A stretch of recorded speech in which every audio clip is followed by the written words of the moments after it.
world has changed. America has changed.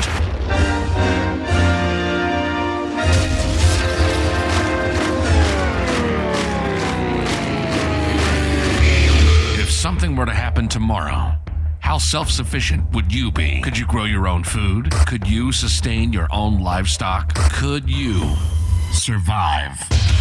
This is the WeGrowOurs show with Nick and Don. Nick and Don talk about everything from politics to planting. They cover techniques, methods, and tips on how to not only survive, but thrive. Visit the website at WeGrowOurs.com. Lock and load. This is the WeGrowOurs show. Get your grow on. Welcome back to the WeGrowOurs show in sunny Phoenix, Arizona. So all you people listening out in the Midwest, our hearts are out there, but our feet are planted firmly in Arizona. 84 degrees in town. It's hot today. Yeah, it is a little warm. I had the AC on in my truck because my windows are still broke. Yeah, I rolled my windows down. I still turned the AC on. Yeah? Why is that?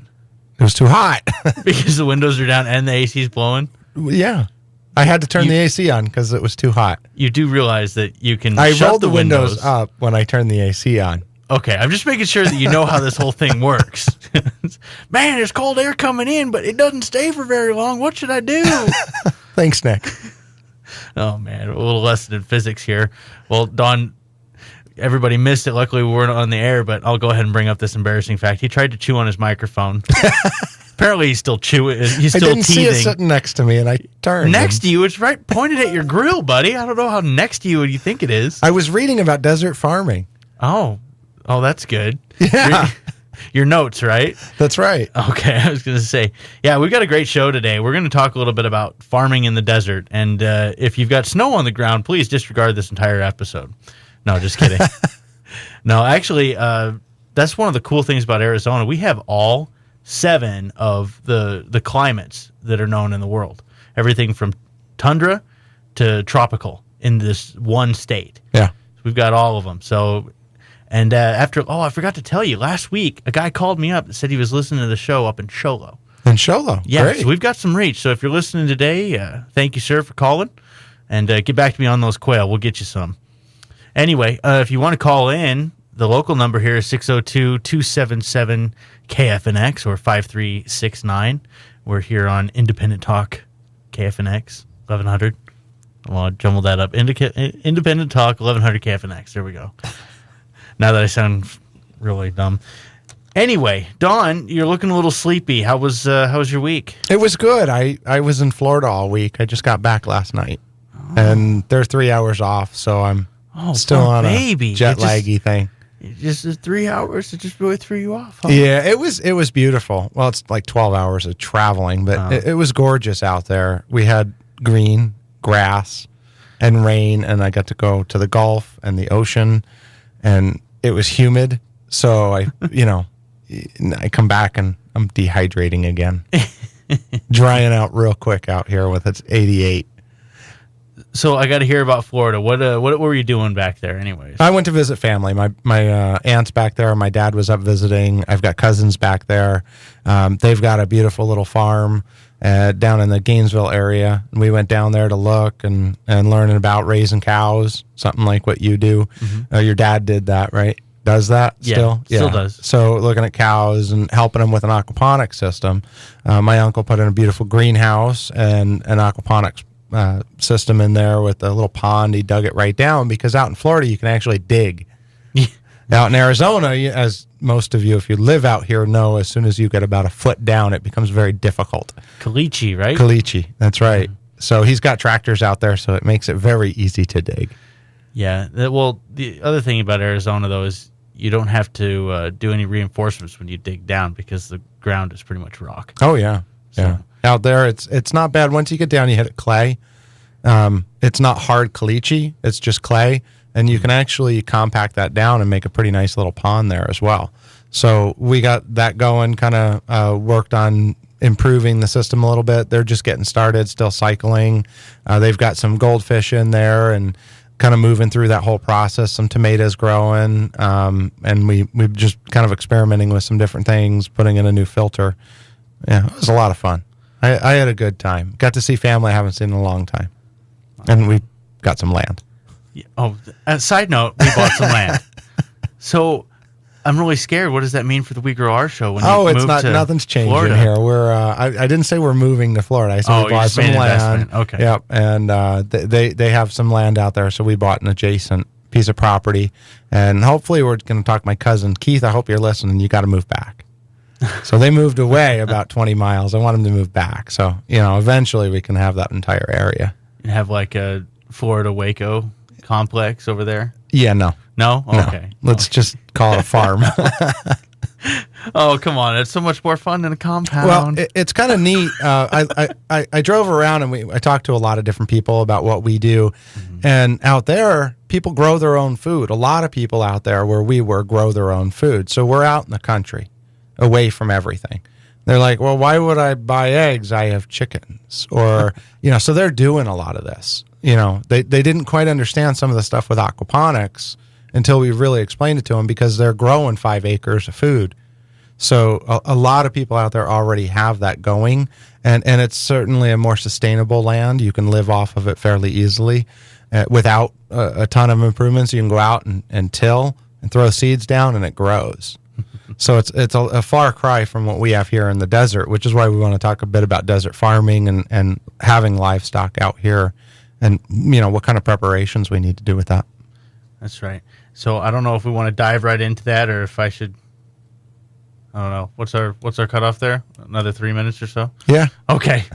Dive into it, Nick. All right. Well, we'll dive right in. As you know, I'm the rabbit farmer. I guess we both have rabbits now, but I've been doing it for a while. And the major obstacle about raising rabbits in Arizona is the heat. It will kill your bunnies real quick. Well, rabbits they have this beautiful rabbit coat on them. Yes. Very thick, very plush, very soft, and very hot. So what do we do to fix that? Well, we can't take the coat off of them. No, they don't like that, and they don't live real long without their skin. No. Oh, that sounded so weird. It puts the lotion on the skin. I went full psycho. Sorry.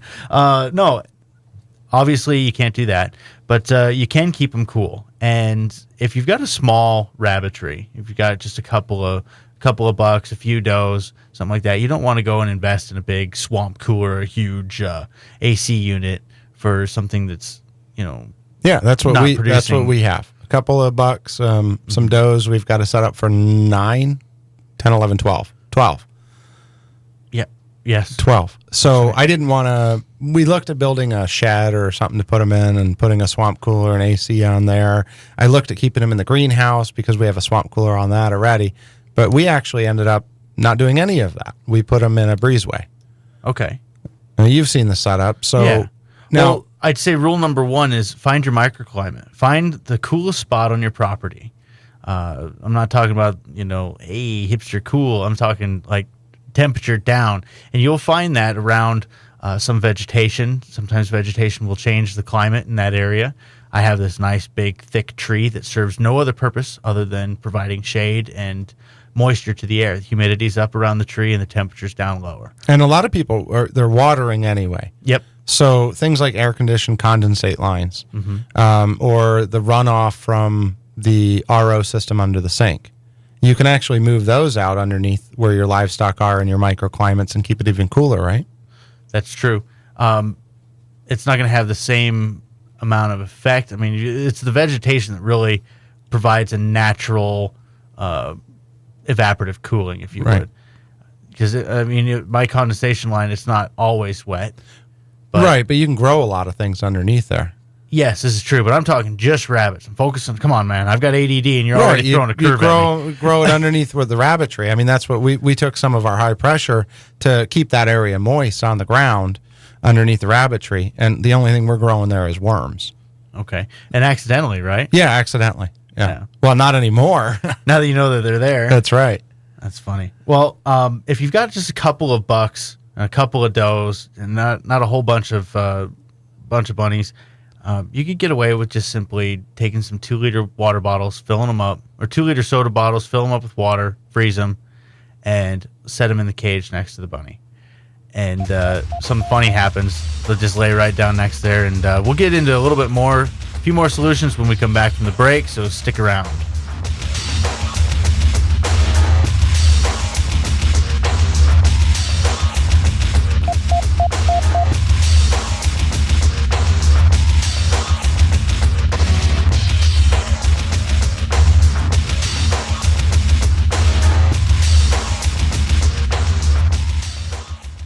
Things just got real. The drugstore is closed and the doctor is unavailable. What are you going to do? Stock your medicine cabinet and bug out bag with nature's alternative, essential oils. Visit mylavenderlife.com for all your essential oil needs. What will you do when your stored supplies run out? Are you prepared? Hostile Hair provides equipment and education you need to control your own infinite food supply. We have live food storage systems, rabbits, quail, and other urban livestock for any situation and strategy. Don't be limited by what's on the shelves. Get started with an infinite food source today. Get prepped, stay fed with Hostile Hair. Call 480-331-3761, 480-331-3761, or visit hostlehair.com. Lock and load. This is the We Grow Ours Show. Welcome back to the We Grow Ours Show. We're talking about how to keep your bunnies cool when it's less than cool outside. Yeah, when it hits summertime, I do exactly what you spoke about, and I take frozen water bottles and put them out there. Mm-hmm. It works well. I had this one buck. He was real funny. It was almost like he'd smile when I'd give him the water bottle. I caught him one day laying on top of it, just like, I'm doing the action here. So sorry, this isn't a video, but he's just like sprawled over. He's got his chin down on it. He looked dead at first. I was like, oh no, I killed him. But I walk out there and his head perks up, looks at me, like he's smiling back at me. Yeah, we try to put him in late morning. So when it really starts to heat up, it's still frozen, in that 2 o'clock, 3 o'clock time frame.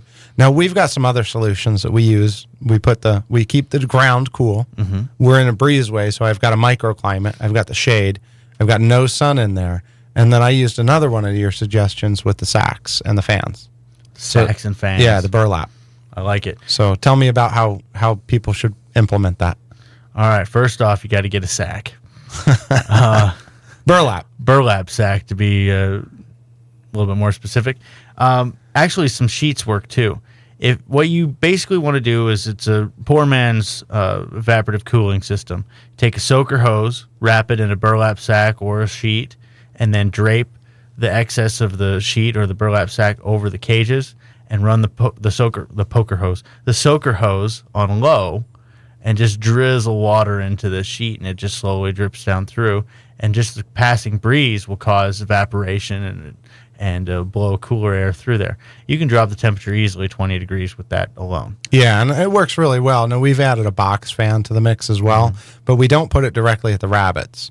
I actually point it toward the ground underneath where we have some, again, it's cooler, and it helps kind of that whole thing and just moving the air a little bit. Because one of the things about finding a microclimate is a lot of times they may be in a corner and you have no air movement. That's right. So you've got to watch that as well and make sure that there's air there circulating. Otherwise, it's not going to work, and you're going to end up with something mold or some nasties. Yeah. Well, and rabbits are actually, this is where a fan is really helpful. And you wouldn't think just moving hot air around would really make that big of a difference. But remember, the rabbit's core temperature is like 106 degrees. And they have these big, huge ears. And guess what those big ears are for? Not only for hearing stuff, those are the radiators. Right. So today we're talking about desert farming, and we're talking about how to deal with the heat with your livestock. So you've been giving us some good tips on rabbits and finding the microclimates. What does a typical microclimate look like when you're walking into other people's homes to assess for a rabbitry? What are you finding that you're looking for? Well, you want to find, if they've done any permaculture, if they've done any gilding, where you've got a couple of shrubs that are combined with a citrus tree, or some blackberry bushes with a citrus tree, or something to that extent, you can just take a temperature reading there. There's going to be about 15-degree difference in some cases, not only because it's in the shade, but because it's actually causing evaporative cooling just from the leaves breathing. So it's changing its own little area, and they do that to promote certain insects to come and pollinate their stuff, and plants want to be comfortable too. I know that's a kind of a weird concept to think about, but by the way, the number here, there's a toll-free number. It's 1-866-536-1100. Give us a call if you've got any questions, and we'll be happy to stumble around and try and answer them. But So with Hostile Hair, can you build the cages to go around and fit in those microclimates? I can build cages to do anything, really. But if you've got a 6 foot by 2 foot area, cage system's going to slide right in there, no problem. Now, what about colony style out here in the desert? Do you think that it fits well into some areas with those microclimates to use a colony style to raise the rabbits? Yeah, but remember, the rabbits are going to attack your vegetation as well. Right. They chew on stuff just to chew on stuff. Their teeth continue to grow, so they need to continue to chew on stuff. Yes, colony systems, I advise against it just because here in the Valley of the Sun, we have valley fever, which is a combination of mold, spores, and it's decayed but not rotten animal matter as well. And those things go airborne once you start digging in the dirt. And it causes various infections in the lungs and whatnot. And rabbits are not impervious to that. In fact, they can pick up types of parvo and stuff. Digging in the dirt, yes, it's natural, but naturally they're going to die from stuff. So colony raising is the most natural way to go. I advise against it because your numbers drop way down. You're looking at 33% of what you could do in a cage system. Yeah, I ran into a gentleman the other day that was doing rabbits with a cage system, and then summertime he's doing colony style. Mm-hmm. So he's putting them out and dropping that down in the summertime. Like, I don't breed anyway in the summertime out here. When it starts hitting 105 plus, we stop our breeding program. We just don't want to put the does through that. Well, yeah, you gotta keep them under 90 degrees just so they survive, right? And under 80 so that they will breed comfortably and keep the babies. Because the doe, in the first 2 days of her being, we'll say, serviced, she can choose to abort. She'll actually drop everything out of her in the first 3 days. If in the first 2 days, if she feels that she's either in a threatening environment or the temperature parameters aren't there. Gotcha. Yeah. So, and then also bucks go sterile if they're at 85 degrees for longer than 3 or 4 days. So, now, is that a permanent thing? No. Just for that time frame? Yeah, they just they make swimmers that don't swim, basically. Right. Yeah, that's so we dropped down in the summer as well, and what he was doing was moving his breeders down to a colony style, and he's got a couple inches of dirt on the ground in his colony. Yeah. So they'll bury, and he keeps that damp, and then in the winter when things start cooling off, he takes them back out, brings them back into the cages, does the breeding program, and then and cycles that way. So this is actually a great concept. And thank you for bringing that up. He put a lot of work into making an area that they can colonize. Yes. Well, if you're going to do the work like that, why don't you do something like my next suggestion, which is thermal transfer. In Arizona, I'm not sure what it is around the nation, but our average at 10 feet into the ground is 55 degrees. At 5 foot, it's 75 degrees. So there's a huge temperature drop year-round, 5 foot down. So if you were to get a bunch of 2-inch PVC pipes and lay them in the ground, you're basically making a radiator in the ground. Right. And, you want enough airflow, so you're going to have a pack of pipes that will handle quite a bit of air moving through it. But you could layer those in the ground, bury them, and then slowly move air through them, and the heat from the air, the energy that is heat, will transfer into the ground, and that will cool the air down, condense it, and drive it out into your rabbitry. It's interesting because, as you know, I just got back from Florida. We were talking about that out there because their water table is very low in a lot of areas. So we can dig down a couple of feet and you hit water. By doing that and by laying those pipes down there, water is even better than just the ground. Yes. That water down there is pretty much constant. And I think it was 54 degrees, something like that. Just a couple feet down? Just a couple of feet down. Wow. So, we've got a cooling and technically a heating area. Now, it may have been higher than that. It might have been 74 degrees. I'm not sure. Either way, as long as you're under 80, you're golden. Right, because now you've got something in the summertime when it's 20s out, your water's still in the, 50s to 70s and vice versa. So it doesn't take a big pump to make that a recirculating system. Yeah. Really, you just have to move the water once, and it's dropping and rising, and it's pretty easy to do. Well, and even in Wisconsin, everybody that's on a farm's on a well. Right. And well water is just above freezing. I mean, it's pretty cold stuff. Yeah. I think it was like 50 degrees at my dad's house, the water coming out of the well, and oh my gosh, delicious water. Oh, I miss Wisconsin for that. Yeah, and that's what brought it up, because the wells down there, you drop about 100 foot, depending on the area. But where we were, you're dropping 100 foot to get to the potable water and the water table down below. But really, you can go hand pumps and go as little as 20, 30 foot and get good, clean water out of that for the animals and everything. So Yeah, the livestock wells. Yep. Well, all it would take is putting a radiator on that and then blowing air through the radiator, and that would cool the ambient air as it goes towards your rabbits. Yeah, so here in the desert, we do the same thing. I mean, we're talking about desert farming, so we can take advantage of the coolness that's down underneath. That's right. And I actually saw a house that was built like that. This guy doesn't live too far from where my shop is. He put 150 yards of 8-inch PVC in the ground, and it was 3 pipes. He ran it all the way around his house and pumped it into pulled the air out of the basement and then pumped it into a riser in the middle of his house. And that's how he cooled his house. It stayed 80 degrees year round. And then he had individual AC units in each room, high efficiency ones. So his power bill is like $70 a month. Wow. Yeah, and his house was comfortable. Yeah. It was weird looking, but it was cool. I liked it. So Hostile Hair does consulting for that, which is hostilehair.com. If you're interested in consulting on other types of desert farming, we're going to get into indoor gardening as well, and some different crops to grow. So you can go to WeGrowOurs.com/consulting, or click on the consulting link and get a hold of Nick or I. We can come out and help you find those microclimates. If you're looking to do rabbits, hostilehair.com. Nick can design a cage system that goes pretty much anywhere you need it to.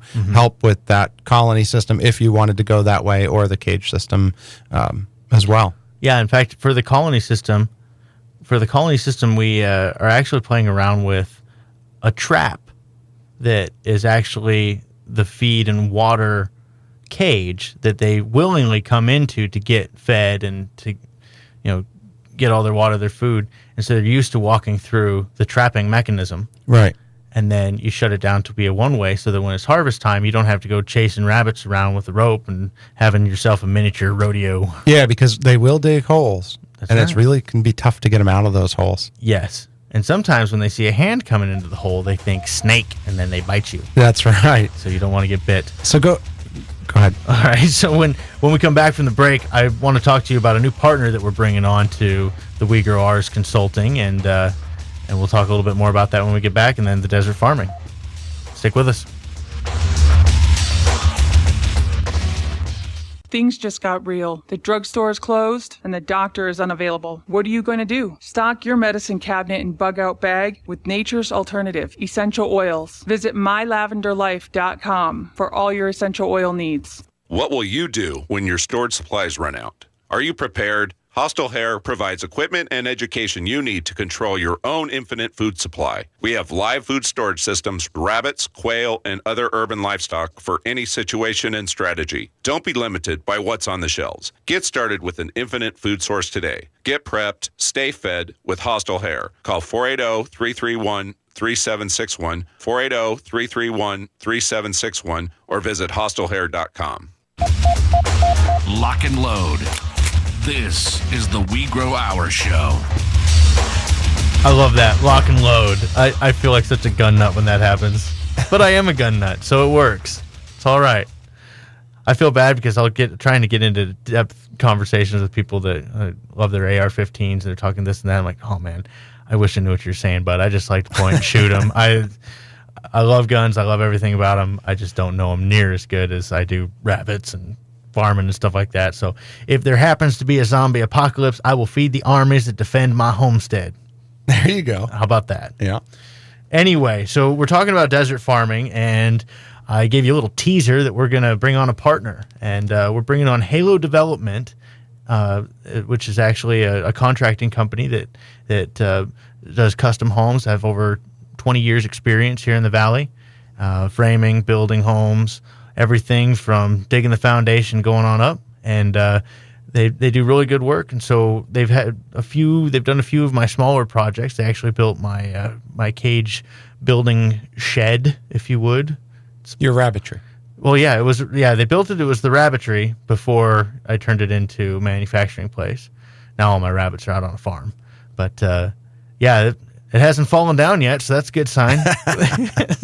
So prices were good, and so we're going to be using them for doing all of our building and stuff. So if we're talking today about how to handle the heat, how to do some desert farming, and if you just really don't want to deal with all of that, you don't want to deal with, oh no, I got to throw some frozen bottles out there, or I don't really want to have to do this, that, or the other, get a building built. It's really, I think I can get you a building for about $1,000 for 8x8 that's 8 foot tall, which is $1,000 is pretty decent for a building. Yeah. Throw an AC unit on there and boom, you're done. Yeah, evap and AC combos work really well out here and keep the cost down. That's right. And your rabbits will love it. So actually I'm I'm planning on putting a shed in my backyard kind of as a display. Obviously 1,600 head of rabbits aren't going to fit in my backyard. Nor would your HOA be very happy about it. Well, they wouldn't know about it. And that's a nice thing about rabbits. Yeah, incognito. But if you're not looking to build a building, you're not looking to do all of that stuff, you can do what we've been talking about, which we talked about using frozen water bottles, throwing that in the cages. Talked about just putting a fan on them, using the microclimate, this, that, and the other. My first year raising rabbits in Arizona, I had 5 rabbits, 1 buck, 4 does, and I had them in a 15-foot by 8-foot shed in my backyard, 3 walls. It was open on the front. I hung a set of misters on the front of the shed and had a fan blowing in on the rabbits. They bred all summer long. Yeah. And they were fine. With misters, you're dropping the temperature 20 degrees on average. It'll drop a lot more when it's not as wet out, but you're looking at 20-degree temperature drop, and then you throw a fan on there with those big loppy ears that they've got, you're going to drop it even more. That was the first year. Second year, I had a swamp cooler on that same shed and just a tarp over the wall of it, over the front of it. It looked like it was redneck hell, but it worked. And then the third year, it wasn't even the third year. It was towards the end of the second year.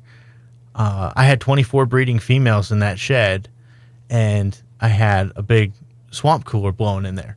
Well, I couldn't figure out why the doe next to the swamp cooler was losing weight, and she was just chewing through her food so fast. Well, what it was is she was too cold right there by the swamp cooler, so I had to give her like a shrouding so that it wasn't blowing on her. Yeah, because the exit temperature of that swamp cooler was 71 degrees, but that didn't figure in the amount of air that was moving through there, because it's a big air handler, and my power bill went up maybe $30 when I put that thing out there, which is nothing, especially when you have 24 breeding females in there.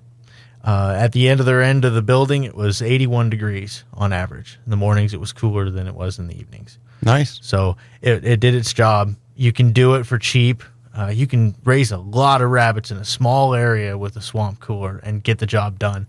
It'll work. Yeah, the swamp cooler is what I use on the greenhouse too.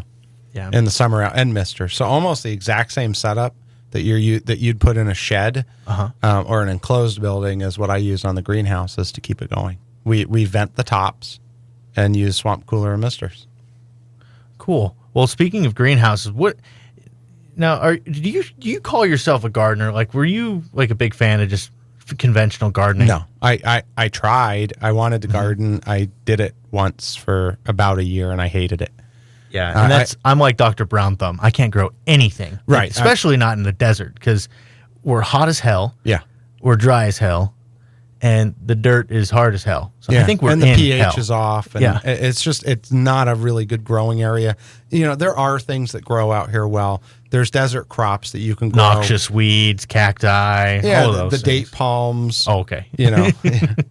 Well, and prickly pear has great fruit on it that you can harvest. A lot of citrus works well out here as well, so you can do that. Different corns and beans, that's the Indians have been doing that for ages. That's right. One of the reasons they call it Phoenix is it was built on top of a very large Indian community. Well, they were ruins, right? I mean, we didn't just kick them out and build here, did we? I'm not a history guy. I mean, I know a little bit about the history. I know the Ak-Chin have a farming technique after them. It's the Ak-Chin farming, same as the Ak-Chin reservation, I believe, that we have here. What they do is they use the water coming down the washes and then harvest that. in fields. So they would direct that water out of the wash and into their fields and flood it.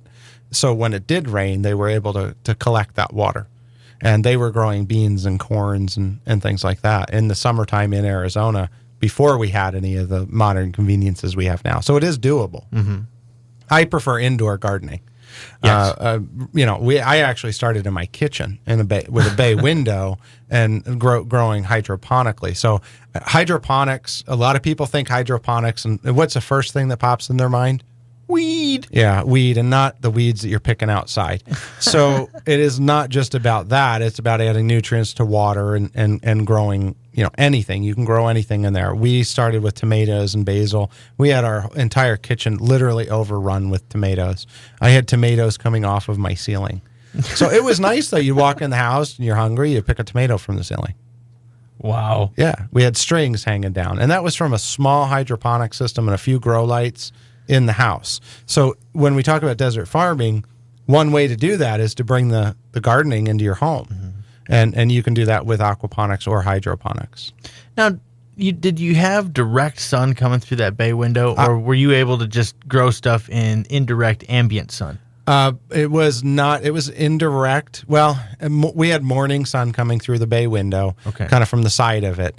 And then in the afternoons, I did supplement with grow lights and not a little grow bulb. That's one of the big problems that a lot of people have is they'll put in one of those little tiny grow lights. You can't do that. It's not going to work. You really, if you don't have direct sunlight, and even if you're coming through a window, like we had low E windows, you're pulling out a lot of that good stuff. So we did put in T5s, decent T5s in there. But once they got past that small stage and started really growing and producing, they were even moving into the other rooms of the house, and they were growing just fine with ambient lighting. They had nothing direct on them. But the root system and most of that plant was being given the light so it could feed the rest of it. So you definitely need to supplement light there as well. So that's a good way to desert farm. And like what you said, a shed, you can do it in a shed. You don't need even a greenhouse. We've put systems into hot houses, which have windows on one side. And again, you've got to keep them cool and worry about climate. But if you've got a home anyway that you're heating and cooling, maybe you've got a spare bedroom, you can go do it in there and grow quite a bit of food. We grew, probably the first year, 250 to 300 pounds of food in our kitchen. We moved out the kitchen table where sat in front of the bay window and grew food there. So it can be done.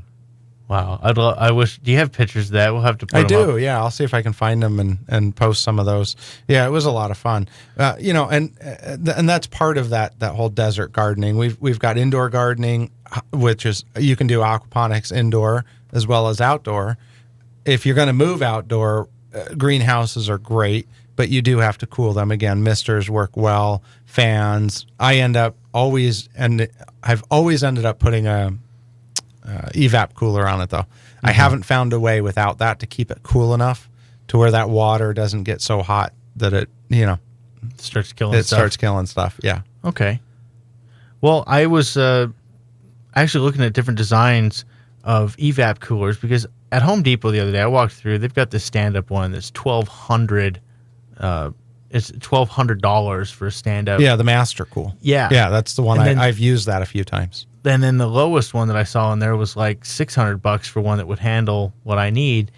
And honestly, all it is evaporation. If you can get water to evaporate in line with the fan, you're doing fine. Well, and if you're building greenhouses, you can even use wet walls. That's right. Which is a really neat way of doing things. So when we come back, we'll talk more about desert farming and teach you how to grow food in the desert. That's right. Give us a call, 1-866-536-1100. Things just got real. The drugstore is closed and the doctor is unavailable. What are you going to do? Stock your medicine cabinet and bug out bag with nature's alternative, essential oils. Visit mylavenderlife.com for all your essential oil needs. What will you do when your stored supplies run out? Are you prepared? Hostile Hair provides equipment and education you need to control your own infinite food supply. We have live food storage systems, rabbits, quail, and other urban livestock for any situation and strategy. Don't be limited by what's on the shelves. Get started with an infinite food source today. Get prepped, stay fed with Hostile Hair. Call 480-331 480-331-3761, 480-331-3761, or visit hostlehair.com. Lock and load. This is the We Grow Our Show.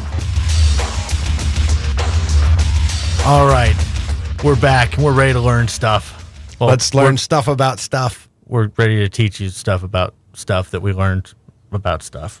So stay tuned. We'll have some fun with this.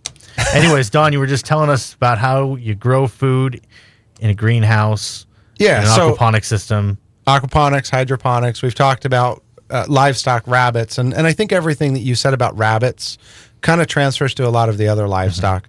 And then we're talking about growing, and I was talking about the auction, how they do that with the washes. There's a lot of other permaculture things we can use. I talked earlier about using the high pressure system, or the air conditioning condensate line is a really good idea. You've got that water that you're using anyway, and that condensate line in the summertime out here is generally going to be running, especially during monsoon season. So you can pull out the water and use that to grow. That's a good way of doing some desert growing. The high pressure system from your RO unit underneath your sink is high pressure, so you can move that around anywhere you need to. That's a good way to do that. And then we get it to the whole indoor. If you've got some empty space in your house, why not use it to grow food? And that can be an aquaponics system as simple as a fish tank. Generally, we like to go larger the better. But say a 55-gallon fish tank, you can grow some kale on top of that. And if you already have the fish tank there, why not convert it into an aquaponic system for indoors? There you go. So start thinking about where you can grow your food and what you can do with it. We're looking at taking the wastewater from our shower and our tubs and moving that out into the garden. So, because when we talk about desert gardening, one of the things you have to keep in mind is we don't have sustainable water here. Yeah. We don't have enough to go irrigate all of the property. So we've really got to conserve water because we are in a desert. And we've got to plant crops that don't need as much water as maybe some other things that you would plant in other areas. We don't want to do rice here. That's true. Well, it's not Florida, so you can't. I don't think they do rice there either. No, I'm sorry. You were saying on the rice thing, and I meant the fertility of what you were saying earlier. Thanks, Don. Yeah, no Thanks problem. for making me feel that much more. No problem. But out there, special. you can drop in a 30-foot well, and that's fine for growing crops. Yeah. Well, it's funny. I guess the town of Queen Creek, where I live, actually, I live in Santana Valley, but the town owns wells, and these wells are what they're using to irrigate. Right. So they're pulling aquifer water up and irrigating with that. Yeah. 600-foot down aquifers that are drying up, by the way. Yeah, we've got a lot of water here, but we don't have enough water. Yeah, and we have no replenishment. Right. Especially like when it doesn't snow up north and things get low. We've got the Colorado River that has been stressed a little bit more than it should be. Well, yeah, northern Mexico used to be A rainforest. a rainforest there. Yeah. We killed that. Yep. But So start thinking about all those things. What am I doing with my water now? Can I replumb my bathroom sink and not use chemicals in it, and then let that go out to my garden and create that microclimate outside along the house, maybe in the shade areas, which is cool. And then next to that, put the rabbitry, which again, you'll be pulling fertilizer from. So, and we help people design this too. Yep. So, hostlehair.com for rabbit cages, and then WeGrowOurs.com consulting for information on that. And now we're building buildings. that's right. So any of this stuff we can kind of help you with. We can. If you just want to do it yourself, but you need a little bit of direction and what the first steps should be, what you want to do, it's not going to cost you an arm and a leg to just get an opinion on what you should do. If we start doing the work for you, we'll get it done. We'll get it done right. But it just depends on how much effort you want into it. This is what I tell people more than ever. Cage systems. People want to build their own cages, and I think that's great. It's going to be a learning process. It's going to take you a lot more time than it would take me. And after the end of the day, you are going to pay for your education. Absolutely. Basically. You also buy all your equipment at wholesale. That's right. And most people are going to go out and buy it at retail. And by the time you put everything together and you spend all that time doing it, you're spending more for the rabbit cages if you build them. Yep. And it's the same thing with aquaponics. You can go out and learn, and it's not hard stuff, but there's a learning process. You've got to go through and do that. And there's things I'll tell people, build that yourself when it comes to grow beds. But when it comes to, getting your bell siphons to work right, just buy it. Yeah. And understand how it works, maybe even create some more. But to get started, buy it. When it comes to, doing things like that, when you start cycling, what kind of fish do you buy? It's all part of it. There's 3 types of people in the world. There's the fool that never learns. There's the smart man that learns from his own mistakes. And then there's the wise man that learns from the mistakes of others. I've made a lot of mistakes. Yep. You learn from most of them, right?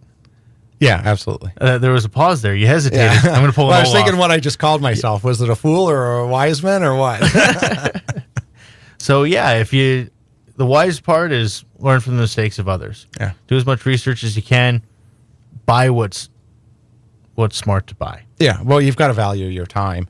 And, when it comes to desert farming, the other thing we can toss in here is other livestock. It's not just about rabbits and growing some plants or aquaponics or anything like that. There's a lot of other animals that we can have out here in Arizona that you can take advantage of those other microclimates on your property, like chickens. That's right. If you're not in an HOA, a chicken is real good. If you're in HOAs, we can work with you on the special types of chickens to get. And things like Muscovy ducks, which don't quack and don't require water. Well, they require water, but they don't require a pond. Right. They require... Yes. They drink water. See what I did there? You have to water everything. Again, that's a key. Except for Fire. Fire doesn't like it. He doesn't even know how to respond. I'm sorry, Don. I had to do it. Oh, gosh. No, and also something to think about is quail. Yeah. Quail actually handle the heat very well. We had one of our first guests was Scott Yarish with the Yarish Homestead. He taught us about quail, and you can go to the WeGrowOurs.com, go into the right in the tag cloud. I think you can hit quail, and it'll bring up his episode. But quail do very well in the heat here. In fact, when you incubate them, you have to. There's 2 stages of brooding after the eggs actually hatch, and you have to acclimate them to the temperature. And if you acclimate them properly, they'll be fine in whatever temperature's outside. Yeah, we've never had a problem acclimating the quail. Now, we run a 2 incubator system for ours. Oh, really? Yeah, we run, because their incubation is a little bit more than 2 weeks. What we do is we do the first 2 weeks in the incubator automatic egg turner, and then you have to stop it for the last few days. And you need to raise the humidity. So we actually go into a stationary incubator at that point with a higher humidity level and let them hatch and then stay in that for 24 hours. That way, every 2 weeks, I can cycle our first one. Oh, I like it. Okay. Yeah, and then from there, we go into 3 different boxes, and that's where the acclimation comes in. The first one is for their first week. They stay in there. They stay in the house. And then the second week, generally, we'll bring them out into that microclimate that we've created for the rabbits, we've got a pretty decent microclimate in for our quail right now in the cage. And then from there, we'll continue to move them. So we've got boxes that they stay in, and then we move them out into their cages, which we rotate 3 to 6 weeks before slaughter. Before the slaughter. Before we call them. Oh, there you go. Yeah. Or with our breeders, we just keep collecting their eggs, and we let our breeders go. They've been good. Boy, I don't know how many years we've had them, but they're still laying eggs. Really? Yeah, I think it's 2.5 years that we've been doing quail. Makes sense. Yeah, so I don't know what their laying cycle is or how long, but we'll rotate out. So what we'll do is, like, if we put one in there that really picks on the others, we'll pull them and call them and replace it with something else. So we do try and pick out the ones that are laying better or not laying very well, and we do rotate those out, and the males as well.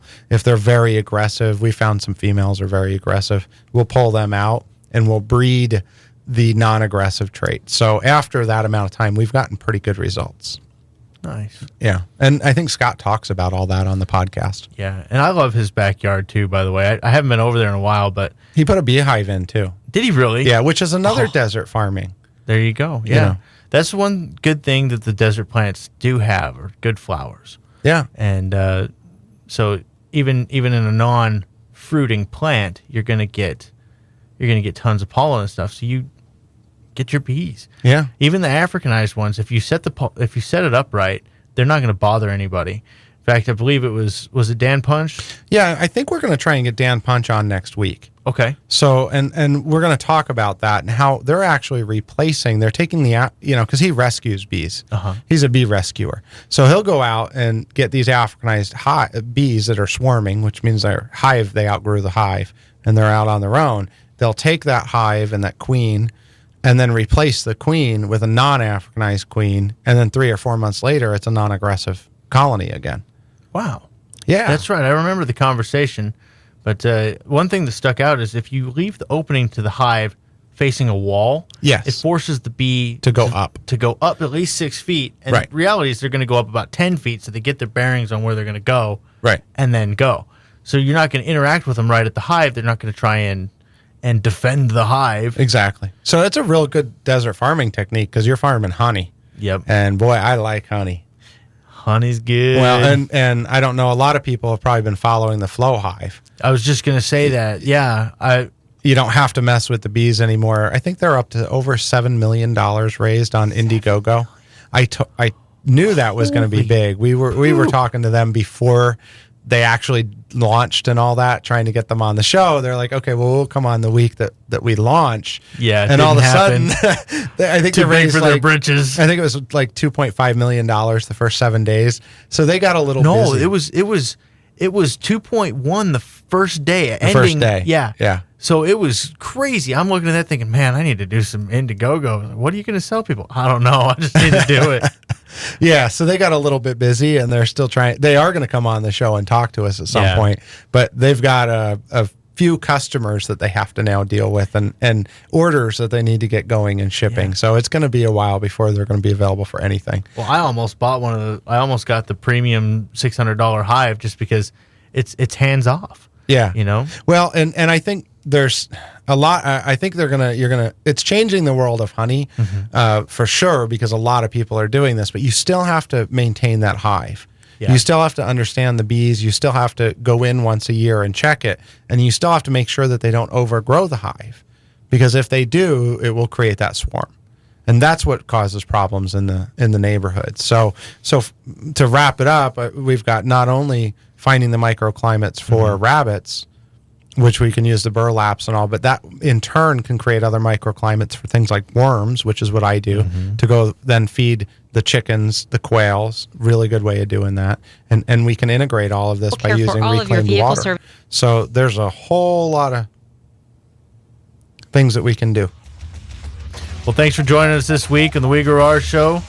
Next week's going to be awesome, and we don't know what it's about yet, so everybody's going to have a good time. That much I promise. Thanks, guys. Catch you next week.